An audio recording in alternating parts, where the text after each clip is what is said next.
یہ کہانی ایک ایسی حویلی کی ہے جو 30-40 سال سے ویران اور بیابان پڑی ہے۔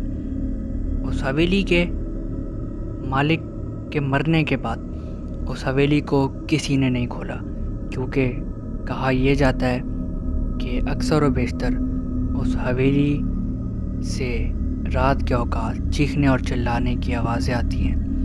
اس حویلی کے سامنے سے کوئی بھی شخص رات کے ٹائم گزر نہیں سکتا، کیونکہ جو کوئی بھی وہاں سے گزرتا ہے اسے اس کے نام سے آواز دی جاتی ہے۔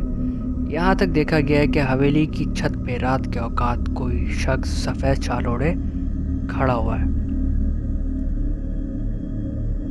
اسی گاؤں کے ایک نوجوان ارحم کو یہ سب کہانیاں محض فریب اور جھوٹ لگتی تھی، کیونکہ وہ حویلی بظاہر خوبصورت اور عالی شان حویلی تھی۔ ارحم کو لگتا تھا کہ یہ باتیں اس لیے پھیلائی گئی ہیں کہ کہیں کوئی اس حویلی میں جا کے اس حویلی کا قیمتی سامان نہ چرا لے۔ ایک دن ارحم ارادہ کرتا ہے کہ ہو نہ ہو اس میں کسی نہ کسی کی سازش ہے اور میں یہ راز فاش کر کے رہوں گا۔ ارحم سوچتا ہے کہ کیوں نہ آج رات کو اس حویلی میں جایا جائے اور دیکھا جائے کہ آخر کیا ماجرا ہے۔ یاد رہے کہ یہ سردیوں کے دن تھے جس دن ارحم اس حویلی میں جانے کا ارادہ کرتا ہے۔ اس دن چاندنی رات تھی اور ارحم 1:30 بجے اپنے گھر سے نکلتا ہے۔ سردیوں کے دن تھے۔ ارحم جیسے اس حویلی کے پاس پہنچتا ہے، ارحم کو ایک عجیب سی تھڑتھڑاہٹ محسوس ہوتی ہے۔ ارحم کو ایک گھبراہٹ سی محسوس ہوتی ہے۔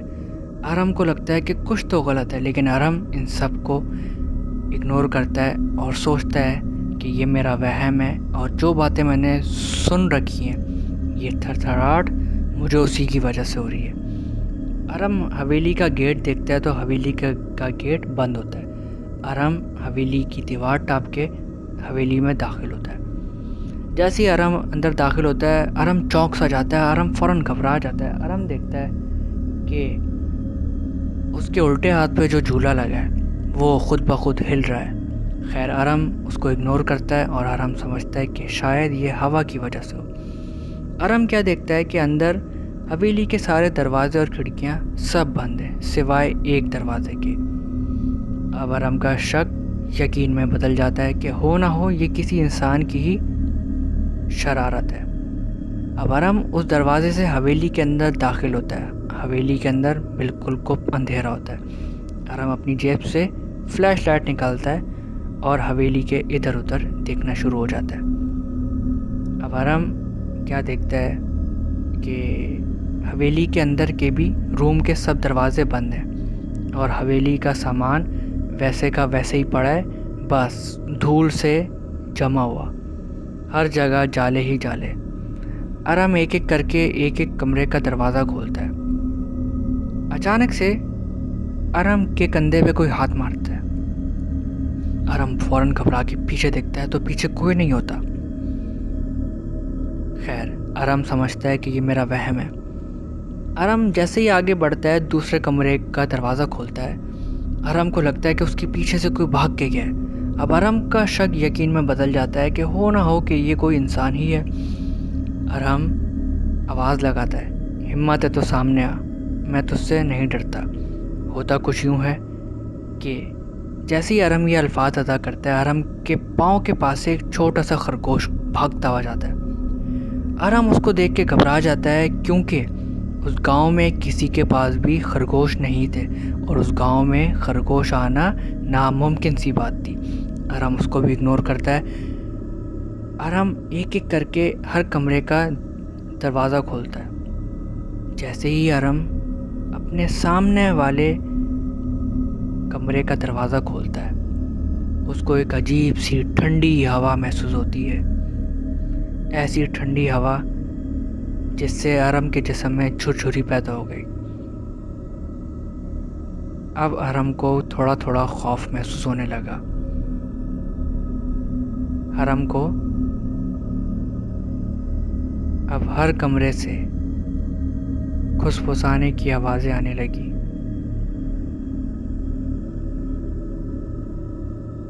ارم سمجھتا ہے کہ یہ میرا وہم ہے، میں نے یہ باتیں سن رکھی ہیں، اس وجہ سے ایسا ہو رہا ہے۔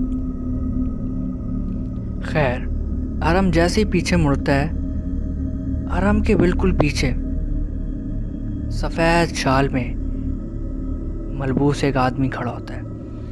ارم اس کو دیکھ کے گھبرا جاتا ہے۔ ارم جیسے ہی اس کی طرف فلیش لائٹ مارتا ہے، وہ آدمی غائب ہو جاتا ہے۔ اب ارم کو سردیوں میں بھی ٹھنڈے پسینے آنے لگ گئے۔ ارم خیر آہستہ آہستہ باہر نکلنے کی کوشش کرتا ہے، لیکن اب جس کمرے کا دروازہ اس نے کھولا تھا، اب وہ سارے دروازے ایک ایک کر کے بند ہونا شروع ہوتے ہیں۔ یہ دیکھ کے ارم چیخ مارتا ہے، لیکن اب بہت دیر ہو چکی ہوتی ہے۔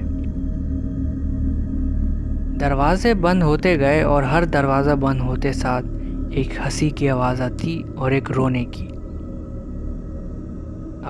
اب ارم کے حسان خطا ہونے لگے۔ ارم بھاگتا ہوا آگے بڑھتا ہے، اتنے میں کوئی ارم کے منہ پہ تھپڑوں کی برسات کر دیتا ہے، اور ہر تھپڑ کے ساتھ ہنسنے کی آواز، کہ جیسے کوئی ہنس رہا ہو، جیسے کوئی یہ کہہ رہا ہو کہ تم کتنے بے وقوف ہو۔ ارم گھبراتا ہوا حویلی سے باہر نکلنے کی کوشش کرتا ہے، اتنے میں ارم کا پاؤں کسی چیز سے ٹکراتا ہے اور ارم گر جاتا ہے۔ جیسے ہی ارم گرتا ہے، ارم کا پاؤں پکڑ کے کوئی گھسیٹتا ہوا پچھلے روم کی طرف لے جاتا ہے، اور یہ دیکھ کے ارم گھبرا جاتا ہے۔ جیسے ہی ارم اپنے پاؤں کی طرف دیکھتا ہے تو وہ دیکھتا ہے کہ اس بار وہی سفید رنگ کی شال میں ملبوس انسان، جس کی آنکھیں لال سرخ ہو رہی تھی انگاروں کی طرح، اس نے اس کا پاؤں پکڑا ہوا اور اس کو گھسیٹ کے لے کے جا رہا ہے، اور اس کے چہرے پہ ایک خطرناک سی مسکراہٹ ہے۔ ارم روتا ہے، گھبراتا ہے، چلاتا ہے، اتنے میں وہ انسان بھی ہنستا ہے اور چلاتا ہے۔ ارم یہ دیکھ کے گھبرا جاتا ہے۔ ارم فوراً سے آیت الکرسی کا ورد سٹارٹ کرتا ہے، اتنے میں وہ آدمی غائب ہو جاتا ہے۔ ارم آیت الکرسی کا ورد کرتا ہوا اٹھتا ہے اور بھاگتا ہے، لیکن ارم کے پیچھے سے آواز آتی ہے کہ تو نہیں بچ پائے گا، تو نہیں بچ پائے گا۔ ارم بھاگتا بھاگتا کسی طریقے سے حویلی کا دروازہ، جس دروازے سے وہ آیا ہوتا ہے، وہ دروازہ ڈھونڈتا ہے اور باہر نکلتا ہے۔ ارم جیسے اس حویلی سے باہر نکلتا ہے، کیا دیکھتا ہے کہ اب جو دروازے سب بند تھے، وہ دروازے اور کھڑکیاں کھلی ہیں، اور ہر دروازے اور کھڑکی میں سے لال رنگ کی آنکھیں دکھائی دے رہی ہیں بہت ساری۔ ارم یہ دیکھتا ہے اور فوراً گھبرا جاتا ہے۔ ارم چیختا ہے، چلاتا ہے حویلی کے اندر ہی۔ اب ارم حویلی سے باہر جانے کا راستہ ڈھونڈتا ہے۔ اتفاقاً ارم اس چیز میں کامیاب ہو جاتا ہے اور حویلی کی دیوار ٹاپ کے باہر آ جاتا ہے۔ باہر آتا ہے تو وہ کیا دیکھتا ہے کہ حویلی کے باہر کچھ لوگ کھڑے ہوئے ہیں۔ اس میں سے ایک شخص نے ارم کو اس رات کے پہر اس حویلی میں داخل ہوتے ہوئے دیکھ لیا تھا، تو اس نے گاؤں والوں کو بتا دیا۔ تو گاؤں کے کچھ لوگ حویلی کے باہر کھڑے ارم کا انتظار کر رہے تھے۔ جیسے ہی ارم باہر آتا ہے، ہانفتا کھانپتا، وہ سمجھ جاتے ہیں کہ اس کے ساتھ کچھ نہ کچھ ہوا ہے۔ ارم نے اپنے ساتھ ہوا جو بھی واقعہ ہوتا ہے وہ سب گاؤں والوں کو بتاتا ہے۔ گاؤں والے اس کو کافی ڈانٹتے ہیں کہ ہم نے تمہیں منع بھی کیا تھا، تم پھر بھی وہاں گئے۔ خیر، ارم ان سے معافی مانگتا ہے، اور اس دن کے بعد سے اس حویلی کے آس پاس کوئی بھی نہیں گیا، اور اس حویلی سے آوازیں آج تک آتی ہیں۔